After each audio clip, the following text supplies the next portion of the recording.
announced last Friday, and now, just a few days later, here we are with a presumptive positive result. Let's listen in. The governor will be providing opening remarks. I'll talk a little more about what we know about the case, and we have Dr. Sarah Park here to tell you a little bit about how we're going to be proceeding with our investigations. Thank you again for coming on a Sunday afternoon. Yes, thanks for joining us here this afternoon. We have had our second positive presumptive case of COVID-19 here in the state of Hawaii. An elderly resident of Oahu traveled to the state of Washington. He started to feel ill on March 2nd. He returned to Hawaii on March 4th and went immediately to an urgent care facility because he wasn't feeling well. He checked into a hospital on March 7th, where a sample was taken because of his travel history to the state of Washington.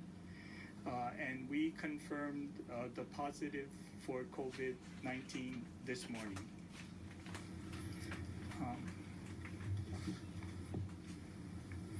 So we are working with the CDC and federal agencies to get more information about this case. As you all know, we definitely will be working through his specific travels and contacts that he may have had. We will be identifying who they are and reaching out to inform them that they have had contact with someone who is positive or presumptive positive for COVID-19.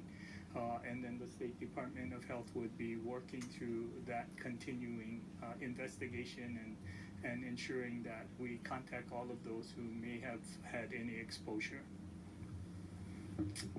Bruce will probably give you a little more details, and then we'll be ready for questions.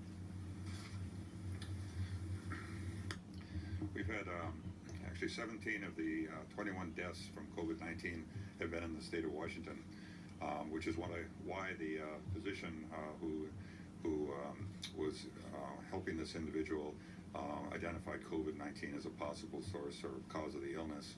And thankfully they did so. We were able to get a specimen and to analyze that this morning and get the results within a day. So we're very pleased with the way the system's working. There's one significant point that I want to make here, and that is that we have not yet had any cases of COVID-19 that have been clearly transmitted among residents here in Hawaii. All the individuals we've identified so far have a travel history to some area where COVID-19 is circulating outside of Hawaii. That's the good news. But obviously there are lots of areas in the country where COVID-19 is becoming a significant problem. We're going to be working closely with the Centers for Disease Control. They are the lead agency in looking at potential exposures on an airplane, and will be notifying us of the details behind the situation, and we'll be following up with the airlines and with passengers on that vessel, on that airplane. So we're confident that we will be learning a lot more about the situation. We're describing what we know about the case, and there's a lot we don't know about the case. Again, this just came to our attention today, and we are, of course, aggressively pursuing this, and we'll be providing more information in the near future. Let me ask, if I could, Dr. Park to talk a little bit more about what next steps are here and what we can expect from the Centers for Disease Control. Thank you. Thank you. At this time, we're, as you might imagine, our staff at the department are working very hard to try and determine if there are any other potential close contacts with this individual. From the history we have thus far, we're confident there are very few in terms of the direct contacts in the state of Hawaii. However, our focus, as well as the CDC's focus, is on those who may have traveled on board the vessel that the person was on, as well as, unfortunately, also the persons that this individual may have been exposed to while in the state of Washington, because has been said, illness onset was during this, the time in the state of Washington.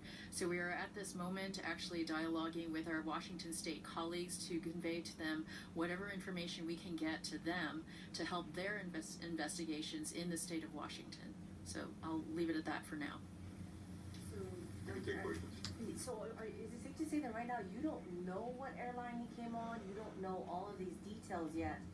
Or are you still working? No, so we are working with the Centers for Disease Control. They will be providing us that information, what airlines he was on, what flight, identifying. They'll be working with the airlines to identify any passengers on the flight that may have been exposed, and then we'll be working with them to follow up and provide them information about the potential exposure. This person went to the hospital on March 7th. How did he get to the hospital? This person was taken by ambulance to the hospital yesterday. So the EMS workers on the ambulance, are they being quarantined right now? Why or why not? We are still in early stages of investigation, so we have to, again, we're in the midst of notifying people, identifying them, identifying their risk exposures.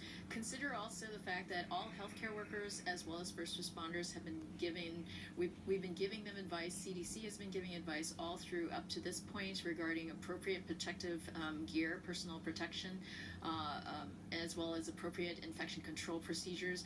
So I would hope, and I am pretty confident actually, that they would have been following that procedure. But however, our investigation is to confirm that they did follow the recommendations regarding infection control. And frankly, our concern more is for those unprotected non-healthcare worker, non-first responders who wouldn't have had that personal protective gear.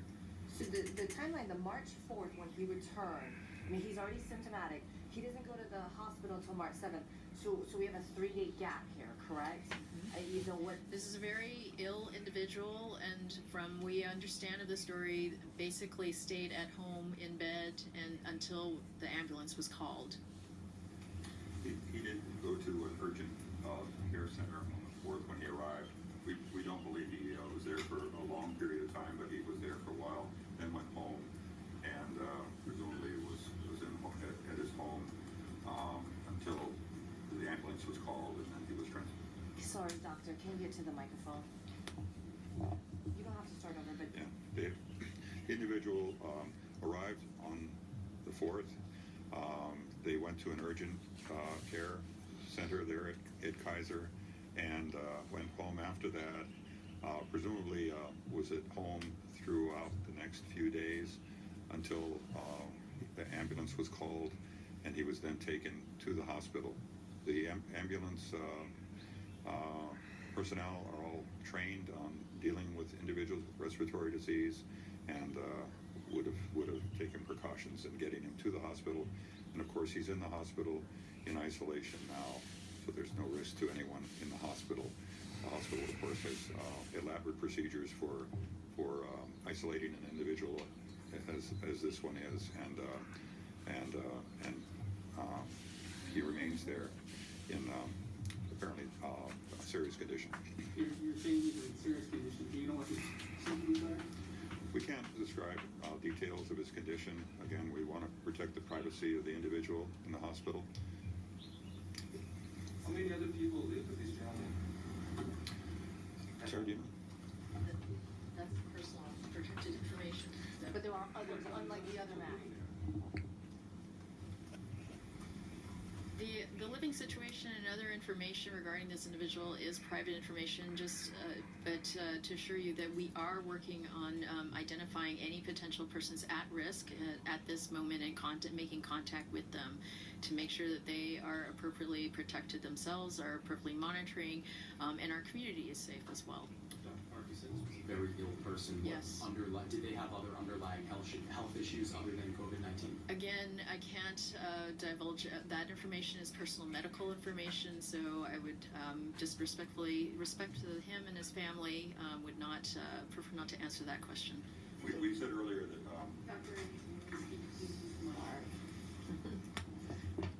we don't know of any close contacts while the individual was here. which would include normally family members. So that may be helpful in your understanding of the likely exposures here. So the key difference between this case and the one you folks discussed on Friday was that the guy on Friday wasn't showing symptoms until after he came back. But this guy showed symptoms on the plane. So those people who were on the plane were at a bigger risk. Would that be accurate? That's reasonably accurate. Yeah. From what we know, people are most infectious when they have symptoms.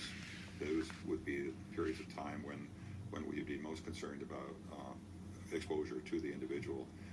The individual who our first case, the one that we talked about on Friday, was a traveler from Mexico who developed symptoms after he got here. It made it possibly been a situation where he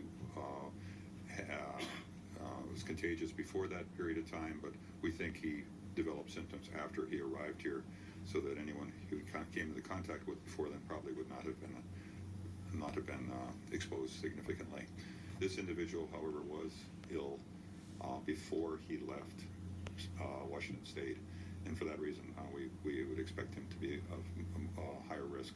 At this point, is there anyone else who came into contact with this individual who is in quarantine? No. Including the EMS staff, the urgent care people, all that? All those guys folks aren't? We have to continue to look at the case and investigate the case, but we don't believe that there are any other close contacts who would be required to quarantine. But let me ask Dr. Park to answer that. Again, I just want to remind you all, this is the early stages of the investigation. We are still in the process of contacting individuals to identify exactly what their exposures may have been, so that we can then provide them with the appropriate recommendations as to whether they need to stay put and stay home and monitor themselves, or whether they can still go about their regular daily lives. Again, we need to be able to interview them specifically and to identify, are they a no risk, low risk, medium risk, or a high risk individual. Our hope for the healthcare workers and first responders is that they, again, practice appropriate infection control according to their current recommendations. Appropriately, we're protecting themselves with the right gear, and if that is the case, then they should be fine. But again, we are still early in the investigation.